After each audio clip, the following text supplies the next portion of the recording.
এই নাফরমান বান্দা মৃত্যুবরণ করার পরে যখন তাকে কবরে রাখা হবে তখনও সে তার অবস্থা থেকে ইবাদত বন্দেগীর গুরুত্ব আমাদের উপলব্ধি করতে হবে।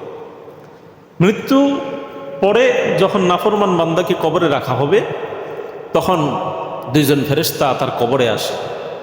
আসার পরে তাকে সুয়াল করে, প্রশ্ন করে, তিনটি প্রশ্ন করে। এক নাম্বার, মার রব্বুক, তোমার রব কে? দুই নাম্বার, ওয়ামা দীনুক, তোমার ধর্ম কি? তিন নাম্বার, ওয়ামান হাদার রাজুলুল্লাযী বুইসা ফীকুম, এই যে মুহাম্মাদের ছবি তুমি দেখতেছো, এই লোকটার ছবি দেখছ, এই ছবিটা দেখে, ফটোটা দেখে বলো দেখি নাকি চিনো কিনা। কয়টি প্রশ্ন করা হবে?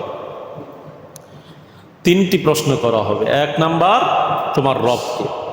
বলেন নাফরমান দুনিয়াতে থাকাকালীন মালিকের সাথে তার পরিচয় ছিল কি ছিল না? কোনো ধরনের পরিচয় ছিল না, মালিকের সঙ্গে সম্পর্ক ছিল না, যার কারণে মালিকের পরিচয় সে দিতে পারবে না।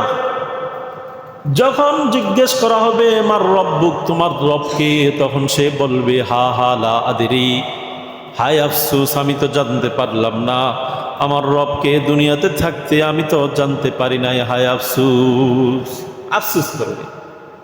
দুই নাম্বার প্রশ্নের উত্তরে বান্দা বলবে আমার ধর্ম কি? হা হা লা আদরি, হায় আফসুস, আমি তো জানতে পারলাম না আমার ধর্ম কি, কারণ দিন ইসলাম মোতাবেক আমি আমার জীবনটাকে পরিচালিত করি নাই, নামাজ পড়ি নাই, ইবাদত করি নাই, বন্দেগী করি নাই, যার কারণে আমার দিন ধর্ম কিছুই ছিল না। ইসলামের সঙ্গে আমার সম্পর্ক না থাকার কারণে এখন ইসলাম সম্পর্কে জিজ্ঞেস করার কারণে, ধর্ম সম্পর্কে জিজ্ঞেস করার কারণে এর উত্তর দিতে পারবে না। উত্তর দিতে পারবে না। তোমার ধর্ম কি? ধর্মই তো তার নাই, সে উত্তর দিবে কিভাবে যে আমার ধর্ম ইসলাম? তিন নাম্বার প্রশ্ন যখন মুহাম্মদ সাল্লাল্লাহু আলাইহি ওয়াসাল্লামের ফটো তুলে তার সামনে ধরা হবে আর জিজ্ঞেস করা হবে এই লোকটিকে চিনোনি? বলেন দুনিয়াতে থাকাকালীন আল্লাহর রসুলের সুন্নত এবং আদর্শকে সে কি মেনেছিল না? জলাঞ্জলি আর কুরবানি দিয়েছে। সে তো রসুলের সুন্নতকে মানে নাই, যার কারণে আল্লাহ রসুলের সঙ্গে তার সম্পর্ক না থাকার কারণে এই ছবি আর ফটো তার সামনে তুলে ধরার পরও সে চিনবে না। সে বলবে হা হা লা আদরি, হায় আফসুস, আমি তো জানতে পারলাম না, হায় আফসুস, আমি তো জানতে পারলাম।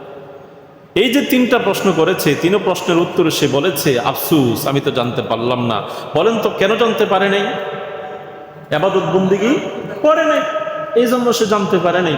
এই যে ইবাদত বন্দেগী না করার কারণে সে প্রশ্নগুলোর উত্তর